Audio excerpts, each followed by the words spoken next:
everybody, welcome to Beyond the Lines. My name is Sarah, I'm the artist behind Pinselgeschichten, and today I'm having the second part of a page in the Outlander coloring book. Last week I started this page with watercolors, and today I'm working with Inktense pencils to, well, intensify a few parts of this coloring page, show you how I like to work with a very little pigment and a very restrained hand to add depth and richness to a, well, painting or a coloring piece. So I hope you enjoy. So here we go for part 2. As I had stated in last week's episode, I want to work with Inktense pencils to, well, work on the shading, get a few more vibrant colors and shadows and stuff and details going. And I'm going to start with this time around going just upper right to lower left. I'm not going with particular colors because, well, I don't have to choose colors anymore. I did last week. So I'm starting with that curtain here. Now I do want two shades. I want the 750 and the 860. One of them being a warmer purple, the other one being a cooler one, which is way closer to what I already have put down. But having, which one did I want? 860. I just forgot. No, it's a, is it 800? Did I write shitty? Yes, I wrote shitty. It's number 800. Well, I do want to have some dimension in that picture, in this part of the coloring. So I'm using both warm and cold shades on top of whatever color I have already put down. It makes it way more vibrant and a little more, let's say, a little more rich. I guess that's the right word. So I'm just going in with the cooler of the purples, the 800, just going along the lines that were already given to me by the illustrator, and just adding a bit of pigment there. And then I'm going in with the warm purple.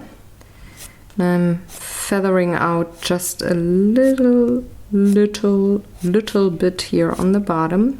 I don't want too much of the pigment. I want the watercolor to still show, but I need a little more pigment to just, well, make this look rich, like I just said. So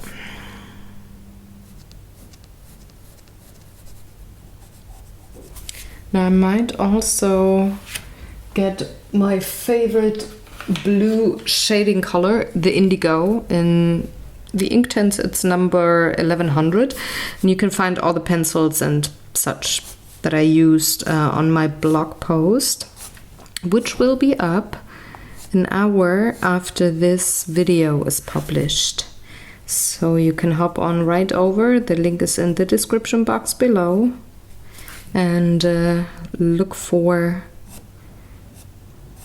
the blog post in case you watch this way after this video is published and you stumbled across this video and want to check out what I used. The blog post always is named after the video, so just look up the name of the video minus the title of the show, in this case Beyond the Lines, and you will find the posts there as well, and then you can look up what exact pencils and such I used in a particular part of the videos, because there's more than one to complete this page, which is, well, something you know, because you're all very smart people. Now let me get the brush. Which one did I use last week? I think, well, I think I'm gonna go with a very small one. I think I had this one. Yeah, I had this one for the watercolor, but I'm gonna go with a very small one because I don't want to have the Inktense pencil pigment everywhere, but only in certain places. So let's go in and just feather it out just a bit. If I have too much water or pigment on my brush, I just dab it on the paper towel, and I try to liquefy the pigment in a way that I keep the parts of the keep the colors separated to the parts where I put it down. I don't want to mix them all together, so I'm going in the direction of the curtain folds, feathering out that very dark purple and indigo here.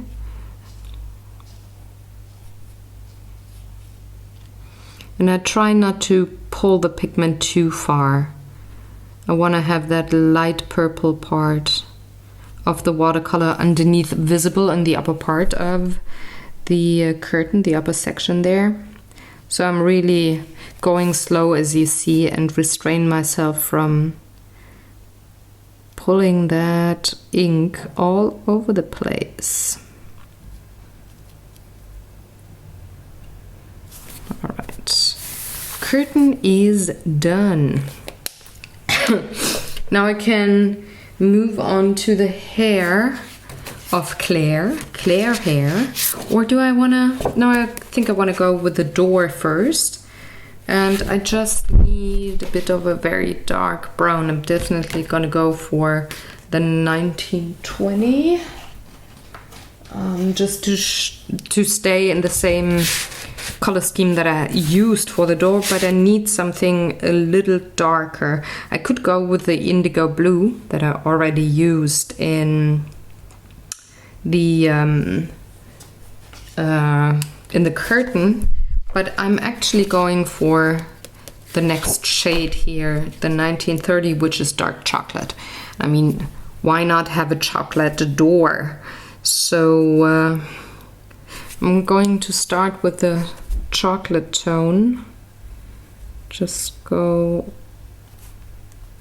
around those sort of inlays here of the door where I think it should be very dark. Also around the frame where the door closes.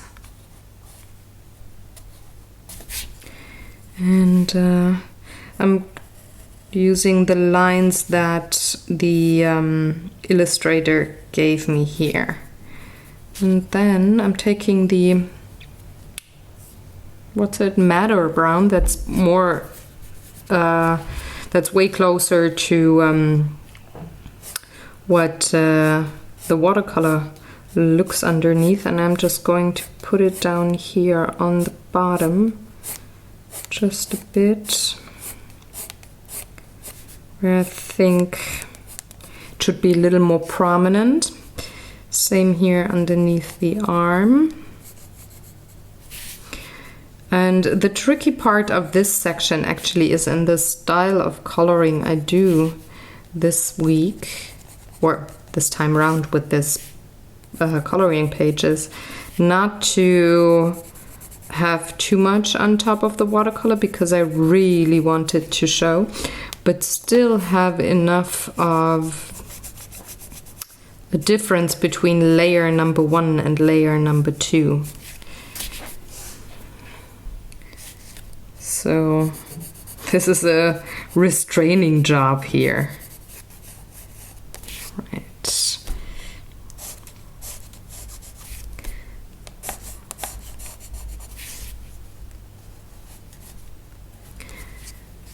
It's actually quite difficult to not put down too much color, pigment, or ink, whatever you want to call it, everywhere and still have the watercolor show. So this is a challenge, guys. But once in a while, this is really a good exercise to, well, limit yourself with how much you put on a certain painting and how to achieve a certain look.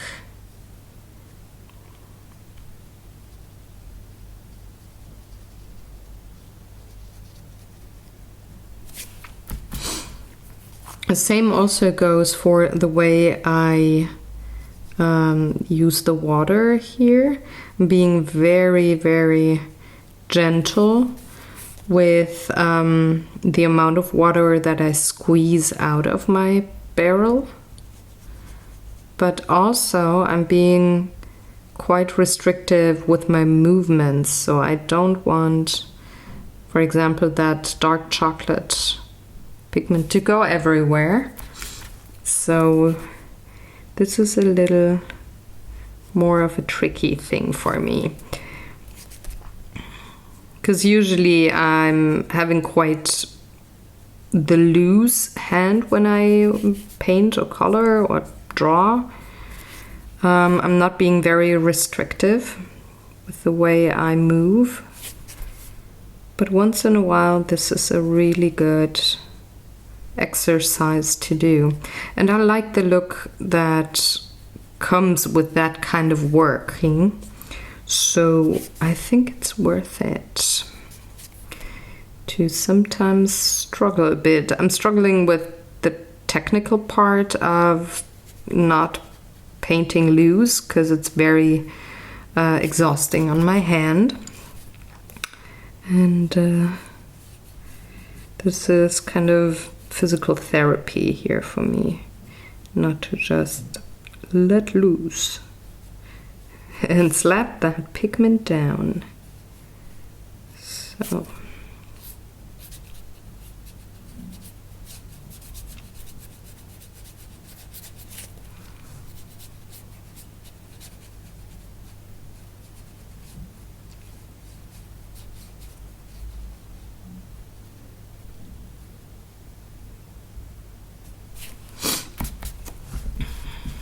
okay, I'm gonna let this dry. I might add a tiny little bit of dark chocolate later on, but I'm not gonna add any more of that, what's it called? Madder brown, the reddish tone. That's enough for me. I really want this to be subtle but present. And I know this is so contradictory. I'm gonna go ahead next and do the frame of that mirror, and I do have a hair on my picture that's not supposed to be there, so I'm going to look up the color that is closest, and I do like this 1710. Do I have another one? 1720 could also work. I think 1720 it is, because it's a little more on the brown side, not so much on the yellow side as the 1710 is. And I'm just going over these wooden lines here that indicate, well, this is wood.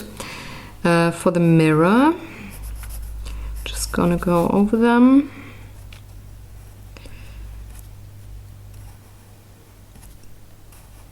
Not solid though. I'm keeping a few tiny little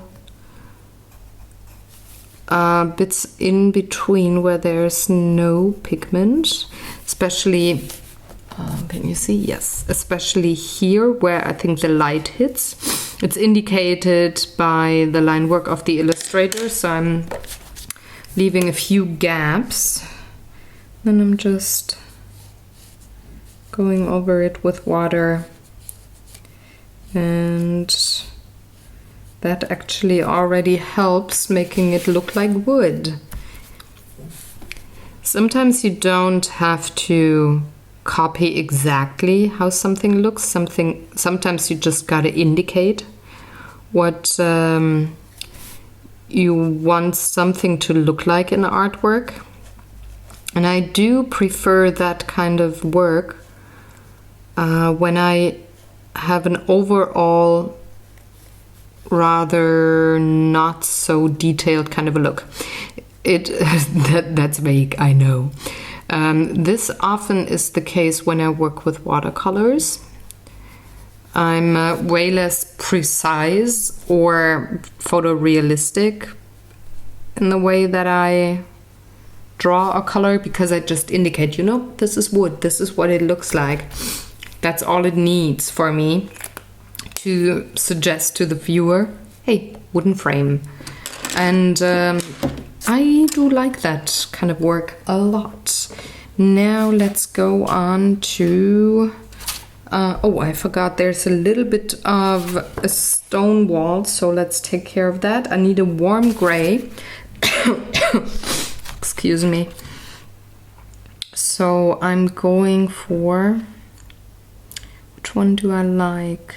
I think I like the 2020. That's a nice warm yellowish tone, and I will use it here on the wall as well. And I can separate the metal of the window frame with this very cool gray. So they are very distinguishable from each other. So I'm going to go for this color combination. I need a 2020.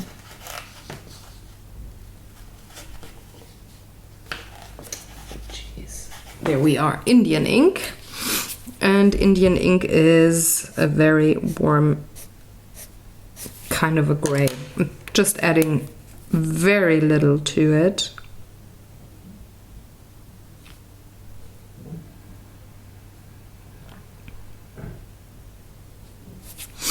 There we go. That's totally enough for me. It might look still a little bland to you, but keep in mind that I do have the opportunity to go over all of this with colored pencils for the parts that I want to stand out. And I think I'm going to do that for the green parts, most definitely. And probably for another tiny little bits and pieces here as well. But that is a different kind of a story, because I'm not there yet. Not by a long shot. So let's go to the hair. I want to go with a 1900 because it is again the tone that mirrors Claire's watercolor hair. I do want to add, I did have a little bit of a greenish earthy tone in there because it's the mirrored image. So I want to do something like that as well when it comes to the Inktense pencils now. But I do have to be careful not to go too obviously green. So I'm looking at the 1600 here, which is a nice olive green. And it has quite the, excuse me, quite the brownish tint as well. And I have to add it very, very carefully. And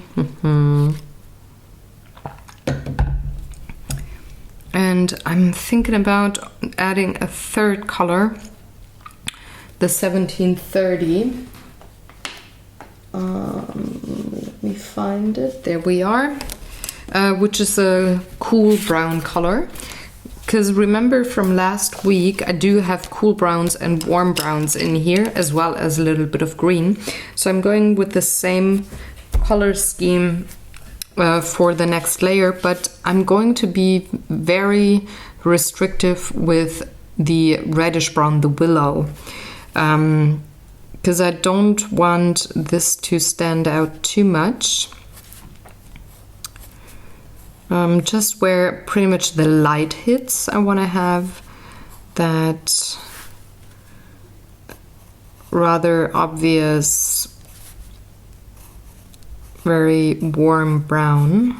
And that is the back of her head.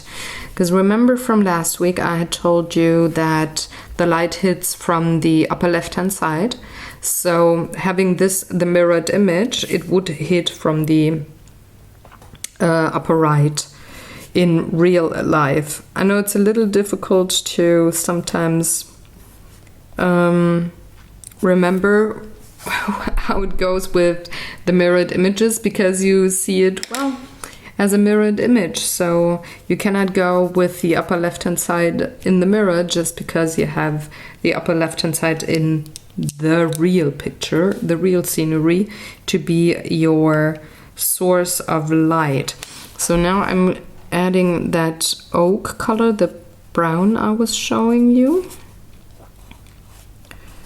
I'm just adding it to the lines here that the illustrator gave me, and on the lower part here I'm being a little more, well, free with where I put that pigment in between the lines, especially here where the hair meets the shoulder.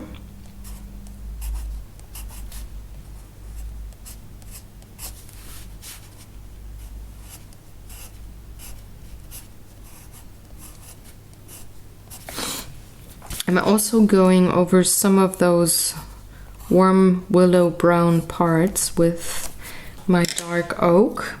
And then I'm being very careful with the, what's it called, leaf green, just to add a tiny little bit in the most shadowy parts of Claire's hair, which will tell the viewer, well, this is a mirrored image.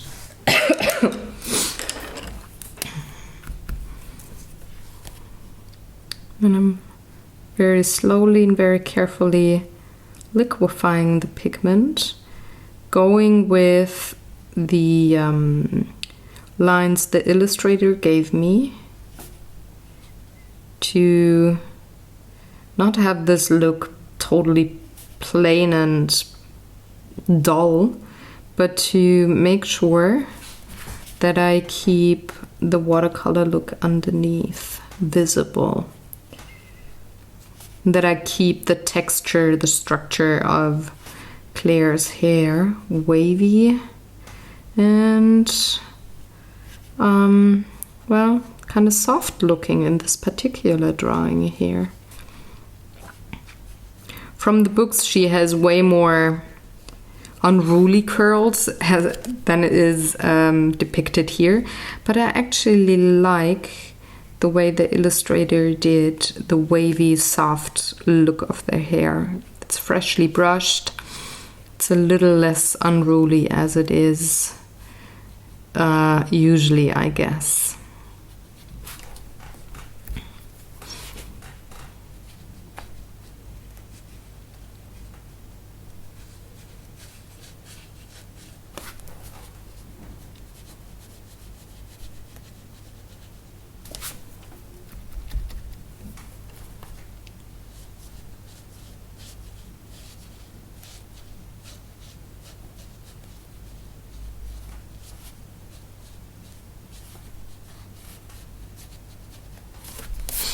And that is enough for me.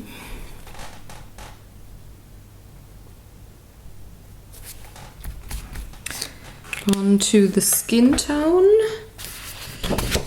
I do not really have a skin tone with the Inktense pencils, but I do like the 220 pencil for skin. It's called Sicilian Yellow, and I think it sits in between the flesh tone and a warm yellow tone.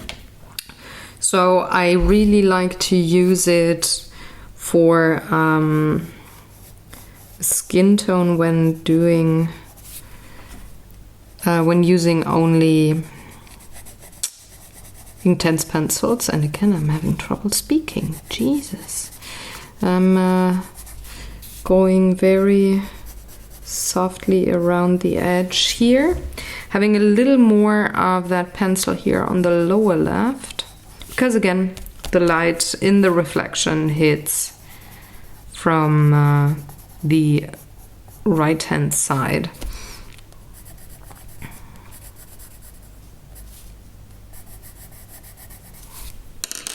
And again I'm taking my trusty water brush. Gosh, don't know what it is, but I'm having a cold for weeks now. It was way better end of last week, but today it restarted again. I don't like that.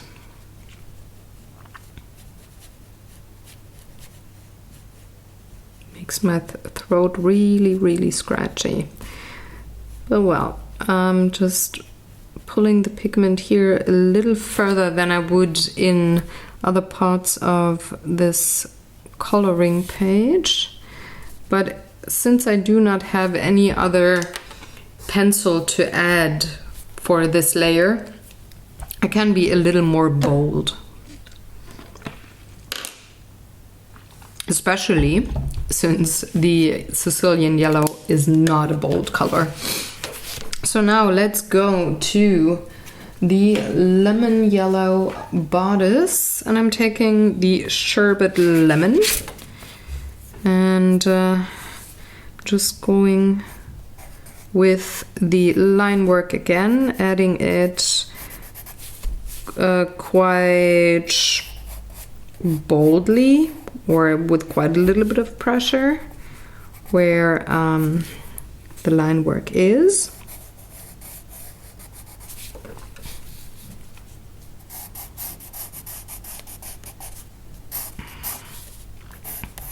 I'm going to add a little bit of that green, that leafy green that I had used in the hair. I'm gonna use this on the bodice as well. But first let me lay down the lemon yellow.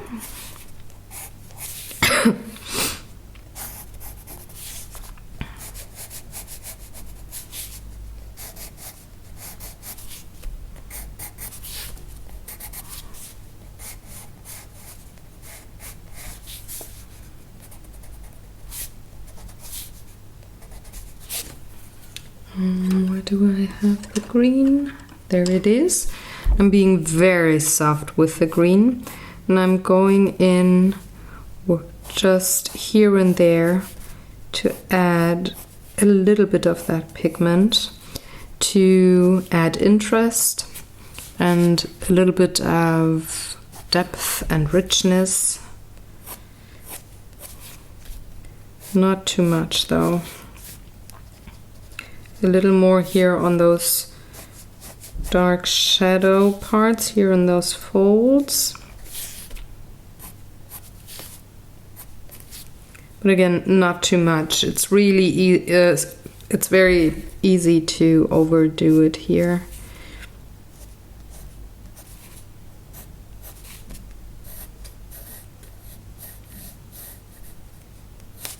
Have to add a little more here on that side, because there's a little brown from the watercolor that I don't want to peek through too much.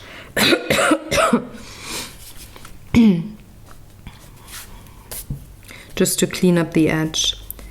Now it's going to be a little difficult here. I'm being super light with my touch. Gotta add a bit to separate real Claire from mirrored Claire. Just a bit.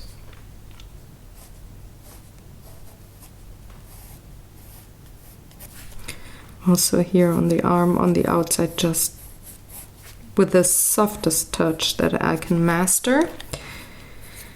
And then we need a little more yellow here. And those fine shadings of those laces, I'm going to add those with colored pencils.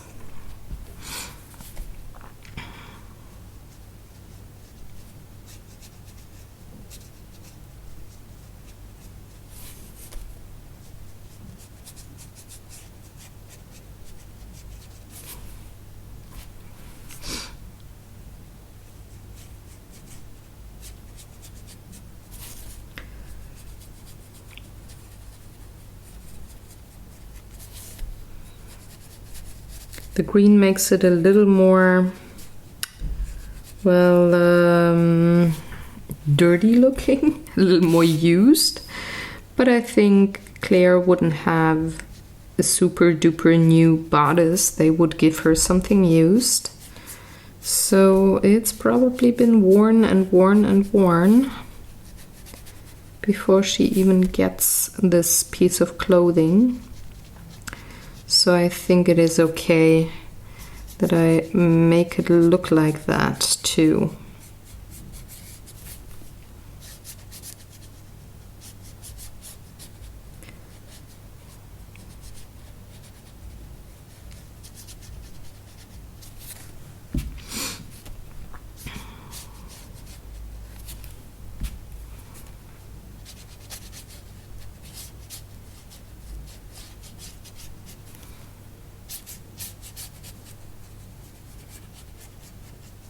Can be a little more loose with my brush strokes here on the bodice.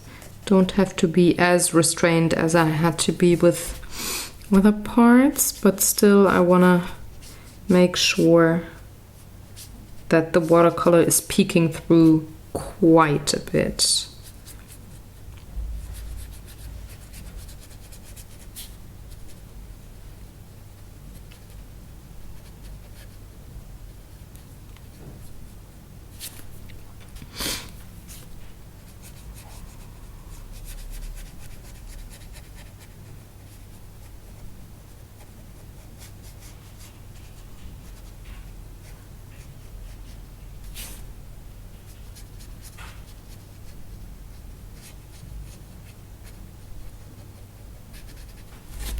There we go.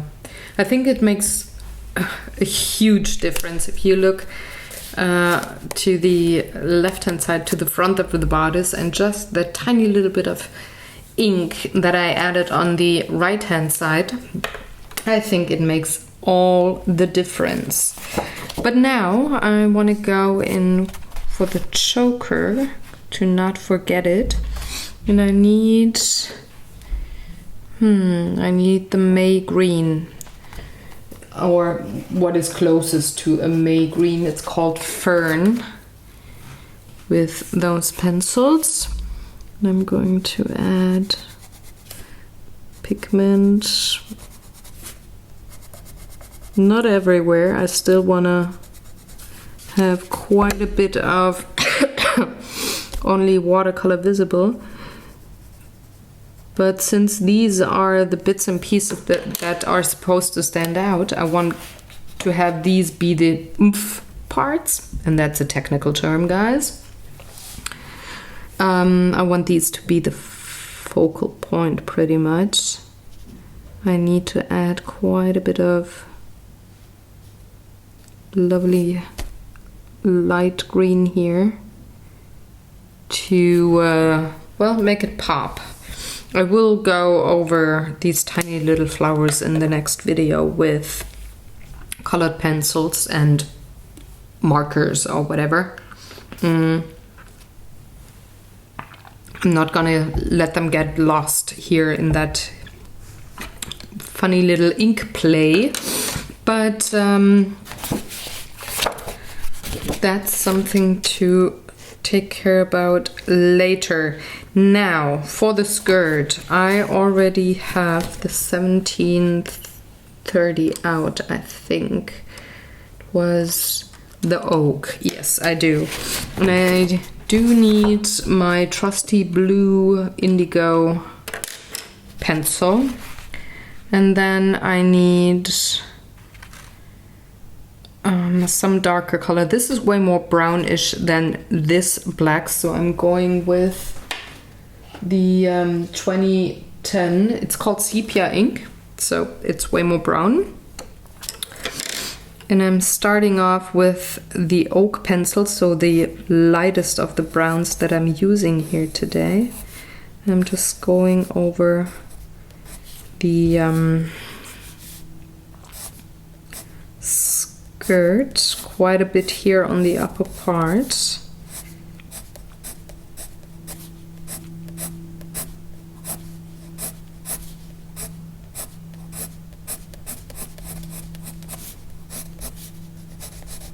Also here on those pseudo hashtags. Just gonna add a little bit, and then going in with the sepia, using way less. Gosh, my throat is killing me. I'm sorry, guys. Can't be great on audio.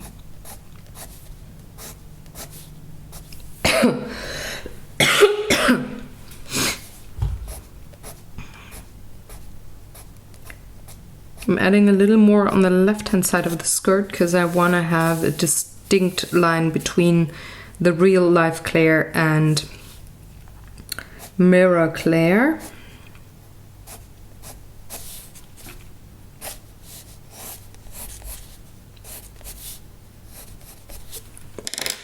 And I'm adding a tiny little bit of the indigo blue, just a bit, to make it look a little more rich when it comes to the colors. It's just shading with black can be very dull. I've talked about that in very many videos, and I don't want my picture to be dull. So, oh, that's the wrong brush. Oh, there it is.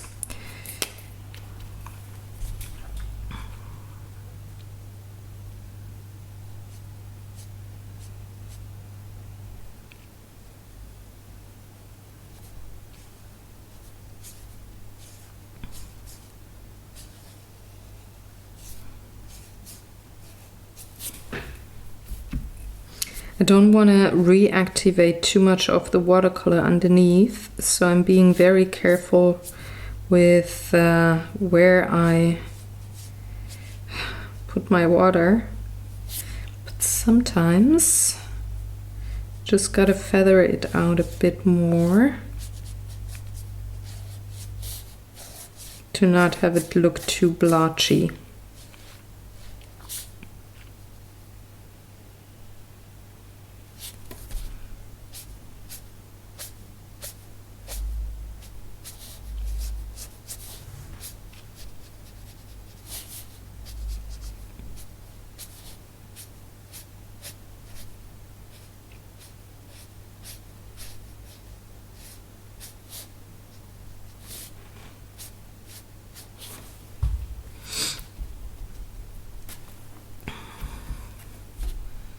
When I feel I have too much pigment on my brush, I'm just dabbing it off onto my paper towel to make sure that I don't pull it anywhere where I don't want to have it. And just make those bits blend. I will very likely go in with another layer of the sepia on this part, but I'm gonna let it dry first. It might be that I will also decide to, well, just add a tiny little bit of colored pencil instead of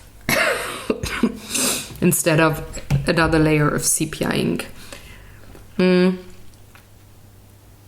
I pretty much have all the colors together. I just need a cool gray and a light blue to add to the colors that I already used, because I'm just working on the other part of the image now.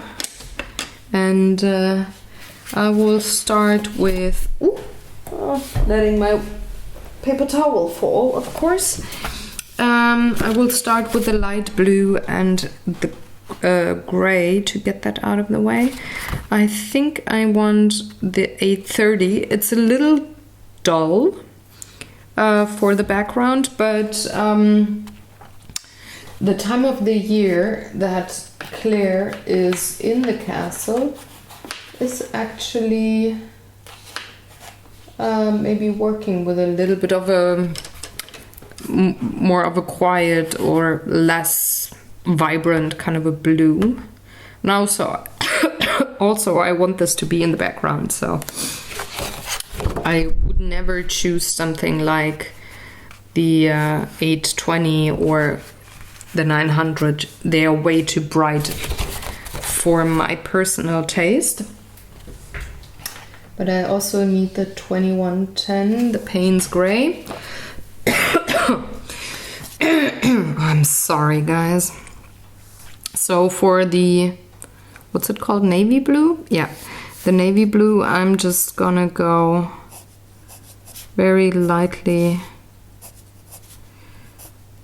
over those lines here.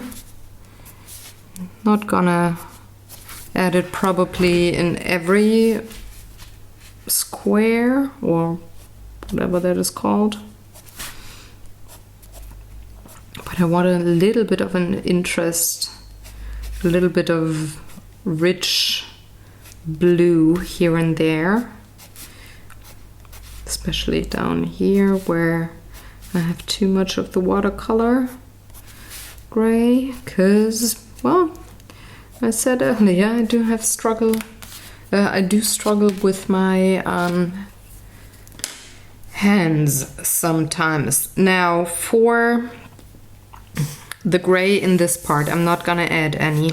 I'm just gonna add a little bit of that ink to the frame here.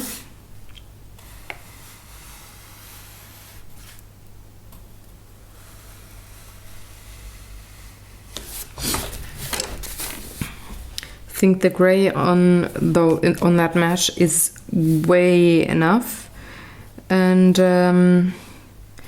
it might just look a little weird if I have the navy blue and the gray be very dominant, and then there's that blue, pale blue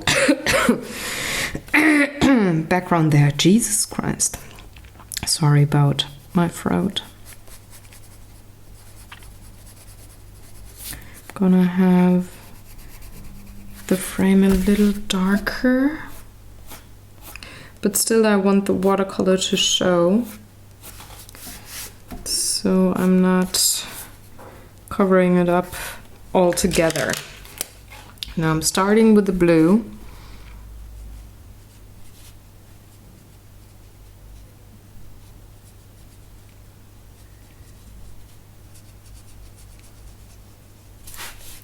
And I try to make it fit with the watercolor, so I'm feathering out that pigment way more than I would in other parts of this coloring piece, but I don't want this just to be a blob blue line there. I want this to look, well, natural, like a window, you know? So let's go in, let's see. Oh, there is one. And there is one. Think, yeah, there's one. I have to find all the sections where I added my pencil.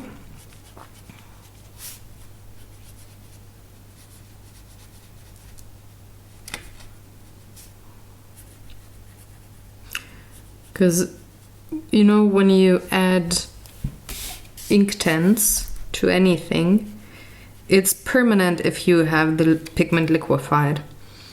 But if you have it dry, it can rub off, and I don't want that to happen. And it could smudge pretty much anything. So I gotta make sure that I find all the spots where I put down some pigment.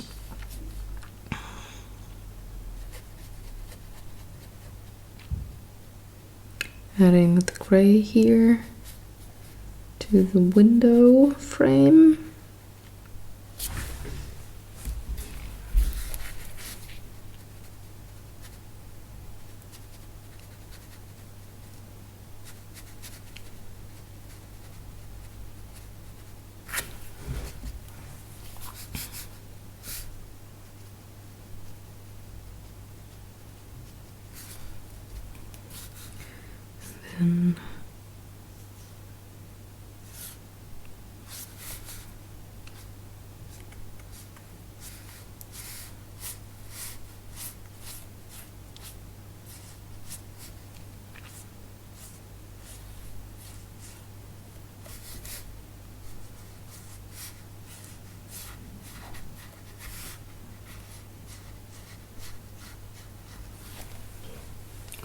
go. I'm gonna I'm gonna wait for the wall to be colored until the window frame is dry. Otherwise I might have my paper peel and I don't want that. So I'm moving on to the hair. You know what? I'm quickly gonna dry it off because otherwise I will have my hand in wet paper and I don't really like that. That's way better. And I'm still gonna move on to the hair. And I'm gonna be a little darker, so I need the oak pencil. Where did I put it? There it is.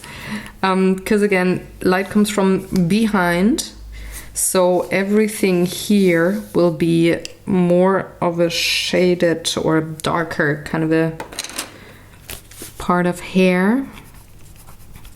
I'm also going to add a little bit of the dark chocolate, which I used on the frame of the door, where I still probably will add a little more. But let's go with the hair first. I'm working with the lines of the Illustrator again. And the more I go to this outer part of Claire's hair, the less of the oak pencil I use, and the more of the willow pencil I will use, which is closest to the shade that I did put down with watercolor. Just makes a natural highlight then. I need a little bit of an oak here, just a bit.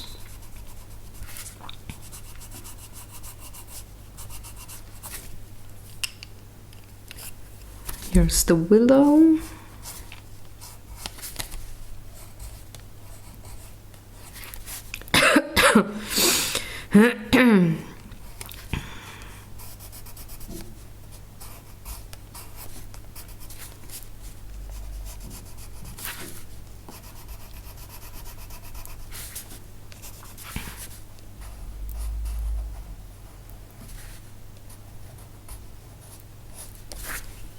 And then I'm going in with the dark chocolate, but just in those very, very dark spots here.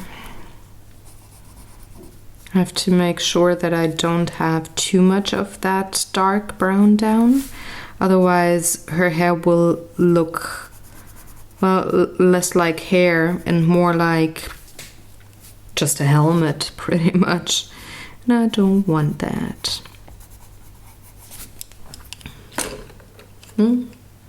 Got a tiny little bit here under the brush.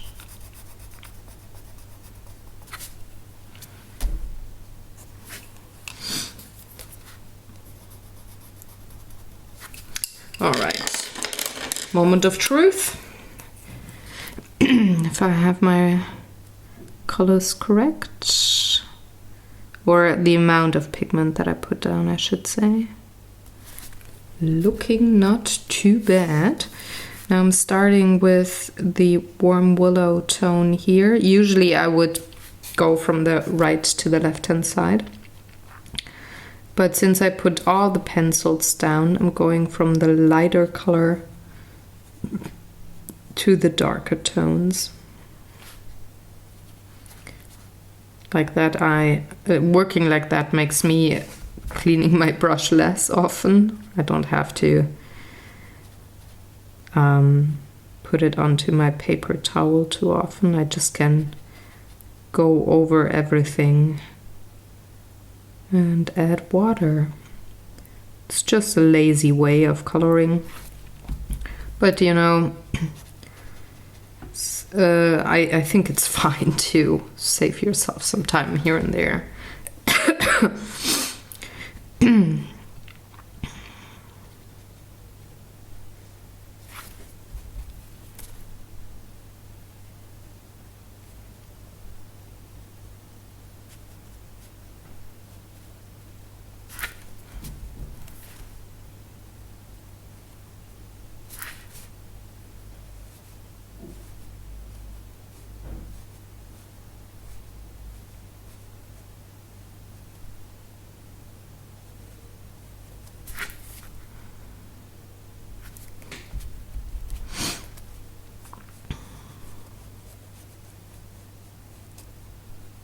have to clean my brush here because I don't want to lose that highlight of the wave. And I would have probably pulled a lot of dark chocolate pigment would I not have cleaned my brush in between. So you gotta be careful in some places and clean your brush frequently, and in others you just can't pull the pigment into each other and it doesn't matter at all. Now, what do I want to do next? I think her skin. I need a new pencil for the lips. I want to have, where's the one that I want?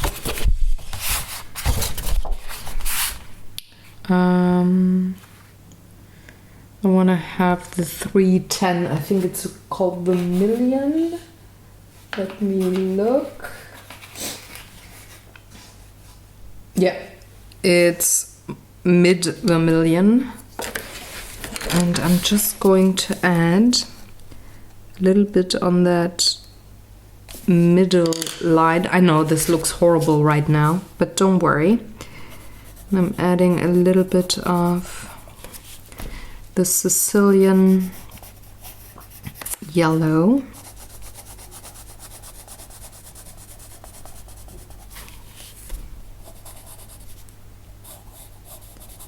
And I'm having a little more of that pigment where the shadows are.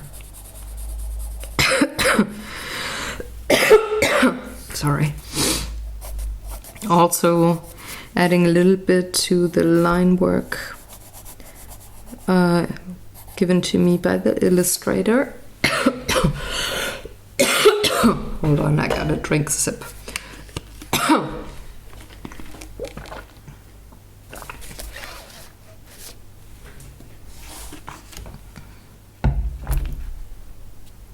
I think that's better.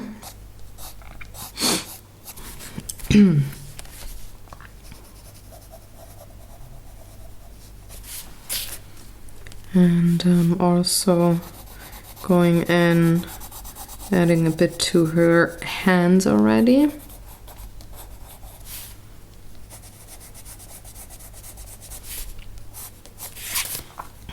Not too much though. I can still add pigment there if I want with my colored pencils.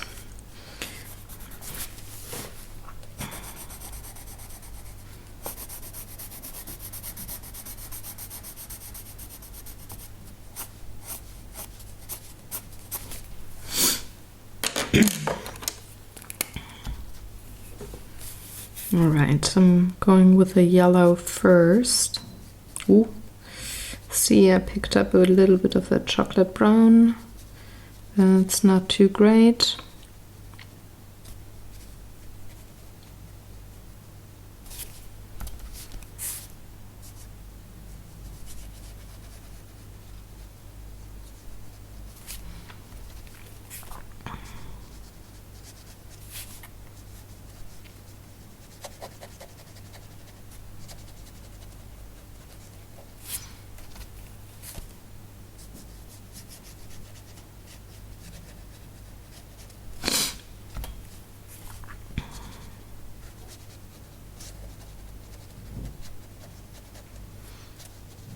It's actually the difficult thing about Inktense.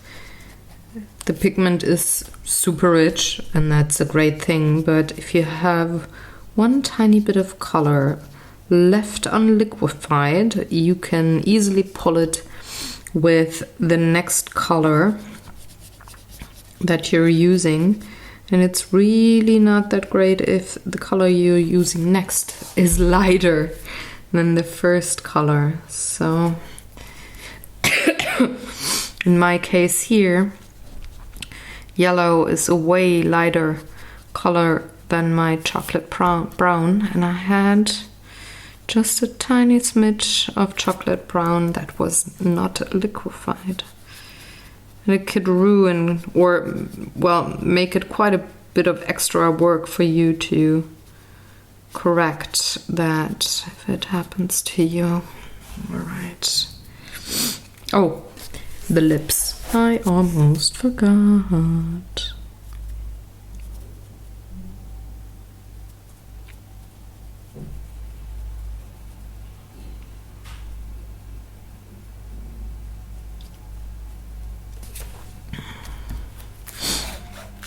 Now I can go on to the bodice. I do have a tiny bit of a problem with the linen shirt. I would use the same Sicilian color. Actually, I could do that. I'm not having a problem. I'm just gonna add a little bit of Sicilian yellow here, rather far away from the skin, and rather closer to the bodice itself. That should give enough of a detail and oomph without connecting the skin too much to the chemise, because there's nothing like a real cream yellow or a cream color, not a cream yellow, a cream color with ink tints. So sometimes you gotta make do with the limited palette for things that are pretty much next to each other in the painting, but are totally different things, where you actually want to have a little bit of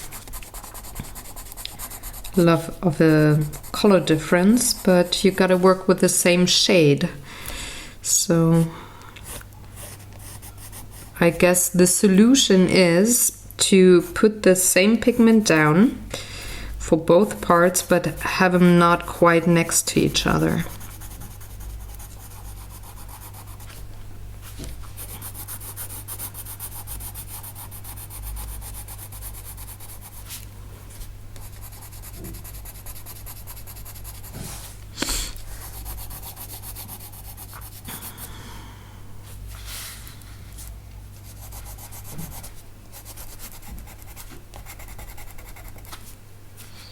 You will see I'm not going to use any other color than the lemon yellow here in that part of the image. I want to separate it quite obviously from her mirrored image. So I'm just taking pure lemon yellow to add. I think that's enough. I'm gonna start with the Sicilian though, because if I pour the lemon yellow into that part of the chemise, it will look terrible. If I have a little Sicilian yellow left on my brush, it doesn't matter, it's not that obvious when I put it on top of the lemon yellow. All right, there we go.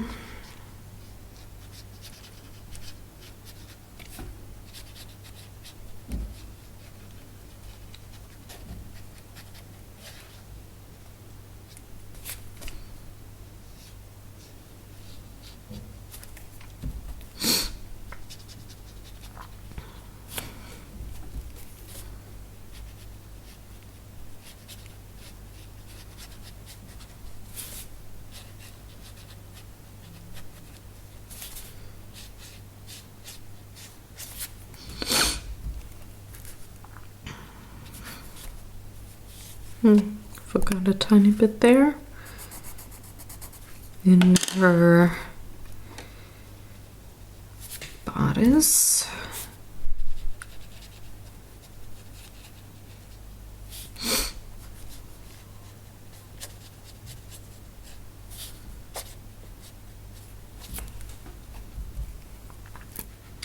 Now on to the other side. And you see it's quite the difference already, and it's not a lot of work that I'm putting down here. So if if you like these quicker styles, you should maybe think about adding the Inktense pencils to your supplies. Maybe this is something that really saves you some time when you are coloring or doing artwork. It's if you like this kind of look. I mean, it's not for everybody, but I actually like it a lot. So I need the 1560. That's another pencil for the green part of the bodice. Now, where did I put it? There it is. And also the front part of her choker. I'm going in from the shadow part and a tiny little bit from the right hand side. And here on the front I'm also going to add a little bit of my trusted deep indigo. But first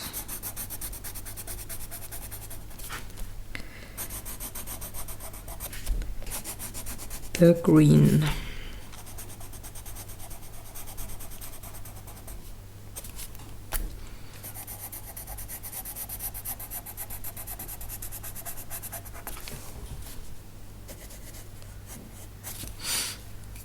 Now for the indigo, I'm being very, very light with my touch. Now I'm just going in a few places where the shadow would be. Being very, very gentle there.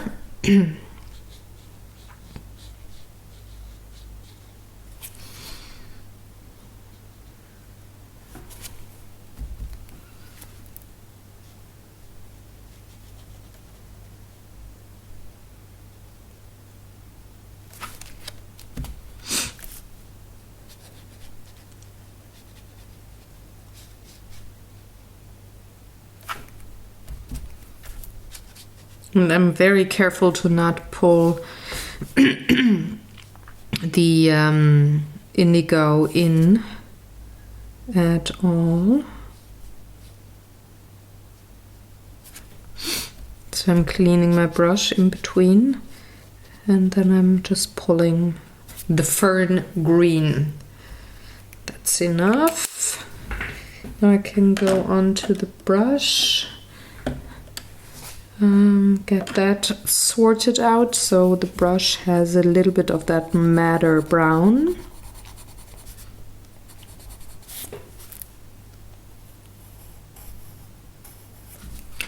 And a little bit of the tan, which I already used for the door and the mirror frame.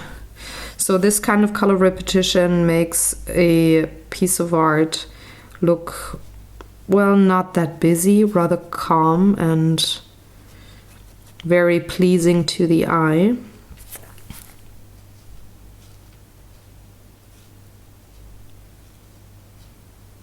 And that is something that I really like to do, have color repetition and have 5 main colors only present. So in this case it would be brown, blue, green, yellow, purple. These are the 5 colors in this piece, and I really like to work like that. Now I gotta remember, I need indigo, I need to use dark chocolate and oak. Where's the oak? For the skirt. Where did I put it? Sheesh. Are you oak? You are oak. And I had another pencil. One of the black ones. Indian ink. that was the one where I also wanted to add a little more here.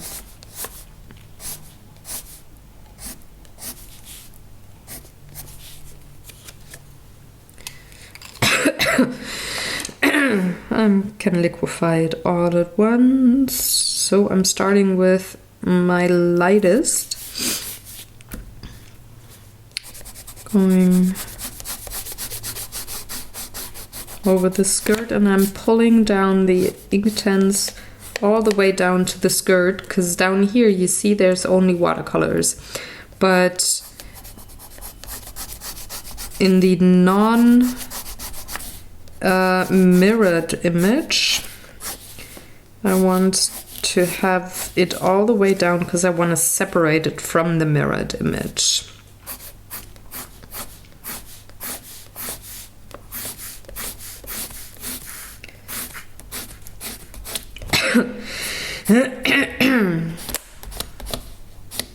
Working with the fabric folds here again.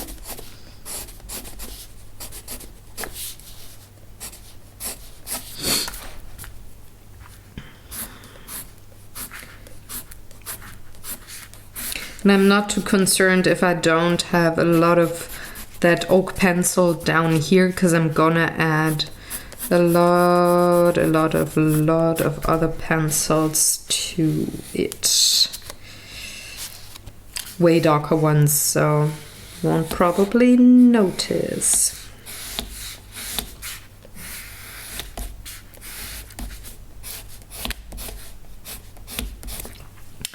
That's it for the lightest part. Now my dark chocolate.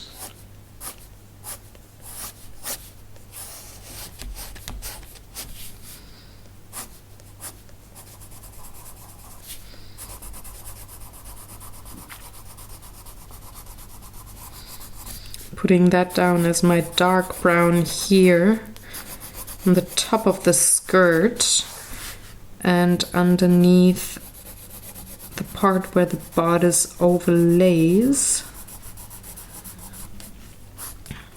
the skirt.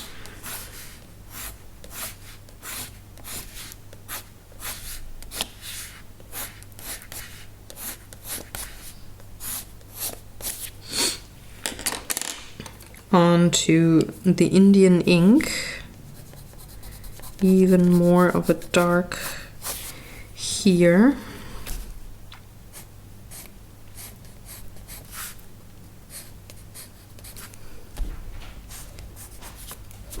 Especially here, there's a lot of dark parts.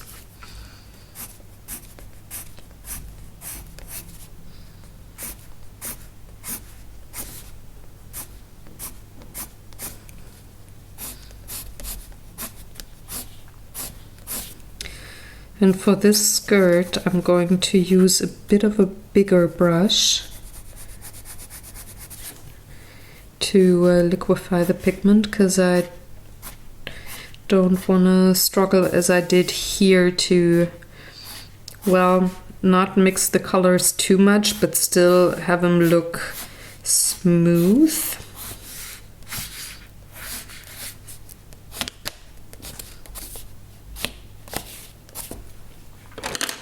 And now finally I'm going to add a little bit of my indigo up here to not have it look too dull. Maybe I will add a little more of the oak.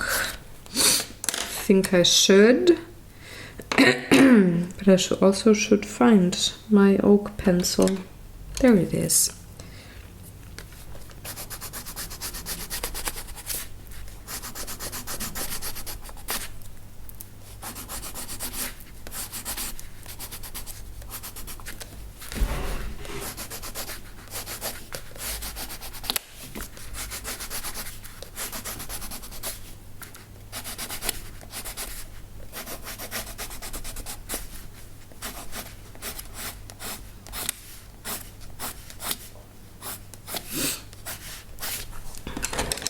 And now for the bigger brush.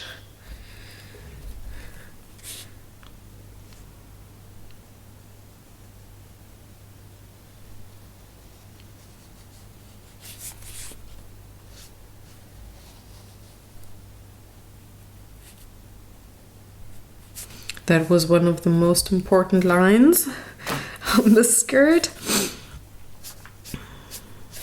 because it very cleanly separates the two clairs from each other.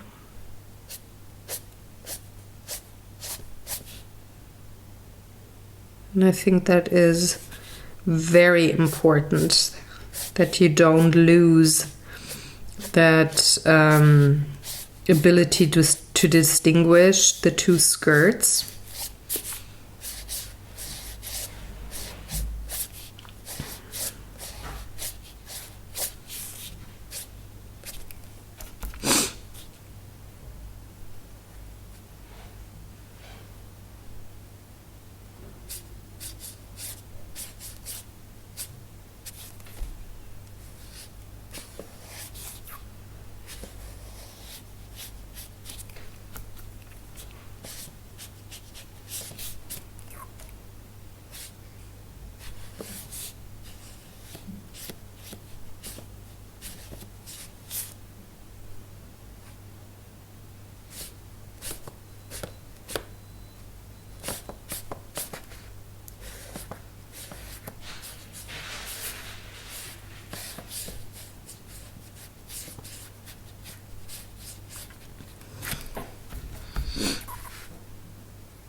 And the last little bit.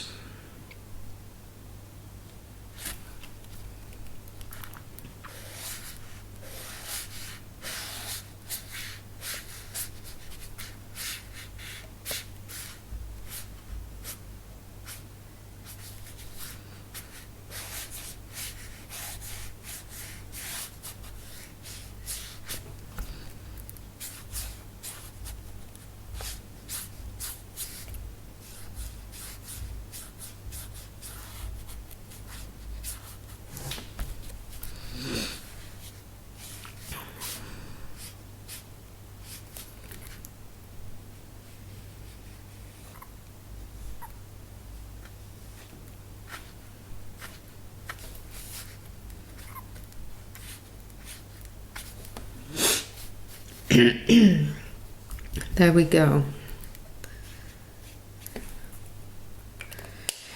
Now I need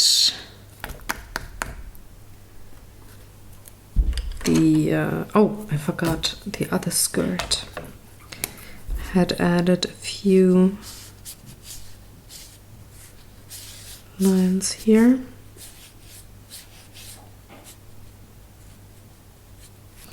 All right, now I can go on to the waltz. We're almost done for today, guys.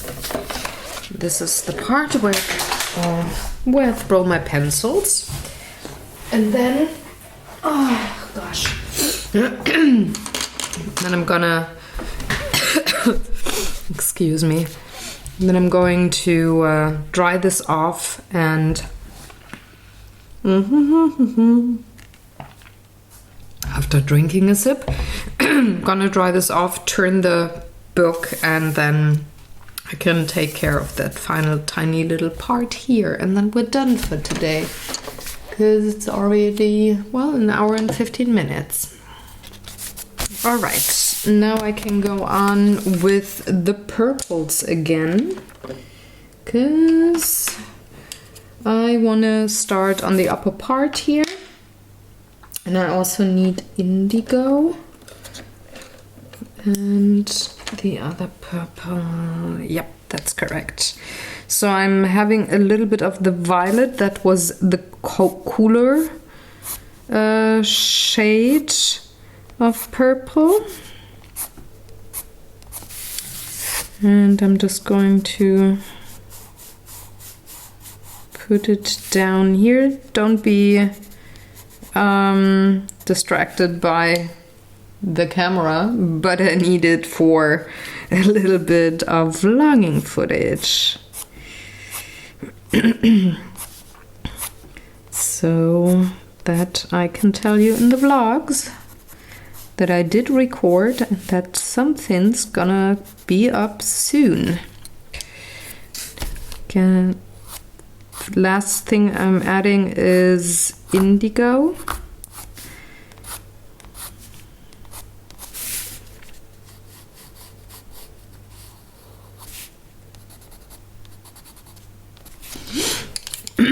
And then I'm adding tan to the comb here just a bit.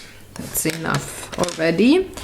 And I need Payne's Gray for the basin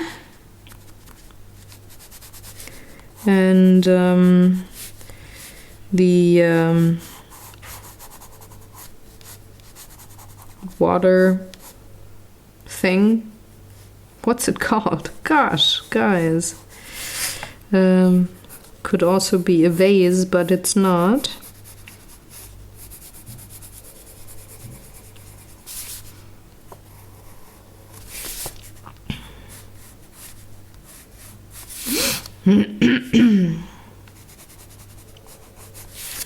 And I need the Indian ink pencil for the stone wall. And I should try not to go over her skirt. So let me see if I find an eraser. Yeah, there is one. Gotta take that pigment away right away, otherwise I will have a yellow-gray bodice and I don't want that.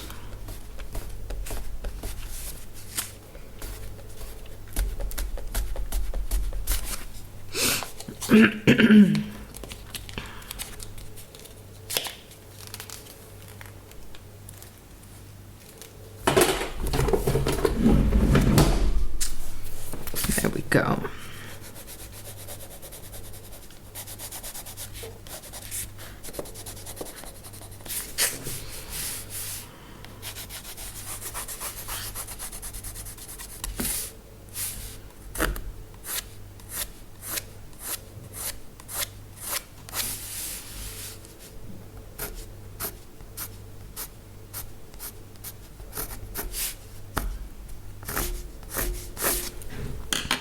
That should be sufficient when it comes to the amount of pigment.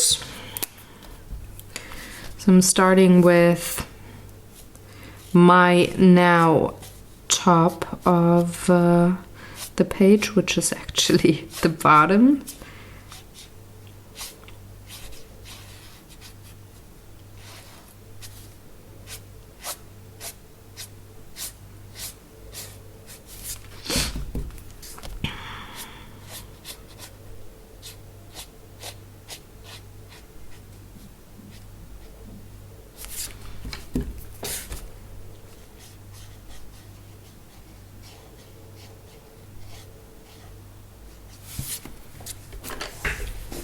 Tan comb,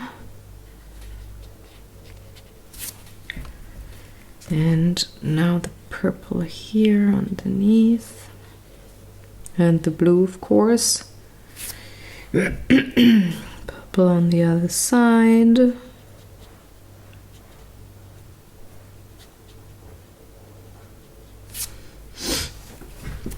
And now onto the basin and the water pot.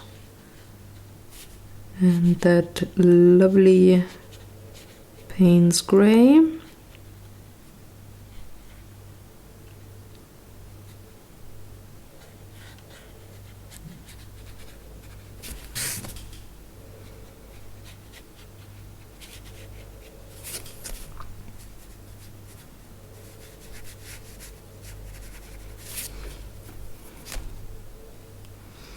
To be careful here on the handle. Now I can go a little more loose because it is the stone wall.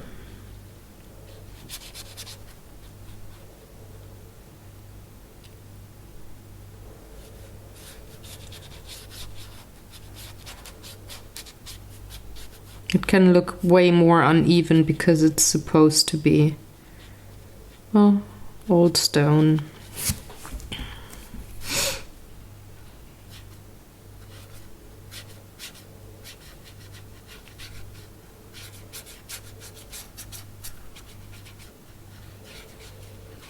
And stones, as we all know, are never even.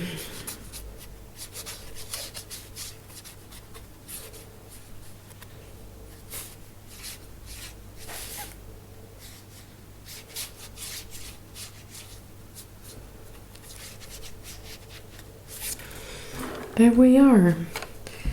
That's, I think, enough for today. Gonna look at my page right side up.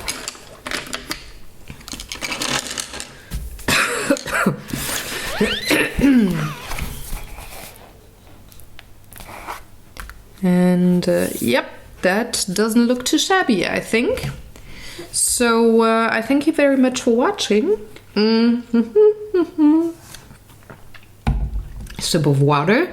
I'm gonna finish this piece next week. I'm gonna add a tiny little bit of colored pencil and gel markers, but not that much. I pretty much have the majority of what I wanted to achieve for this page here. There's a few bits and pieces that need to stand out a little more, but the major look of that coloring page is already down. So I hope you enjoyed. If you have any questions or comments, please leave them in the comment section below. You can also hit me up on Instagram or Twitter or Facebook if you have any questions, want to talk to me. I'm more than happy to well, help you out and reply to you as quickly as I can.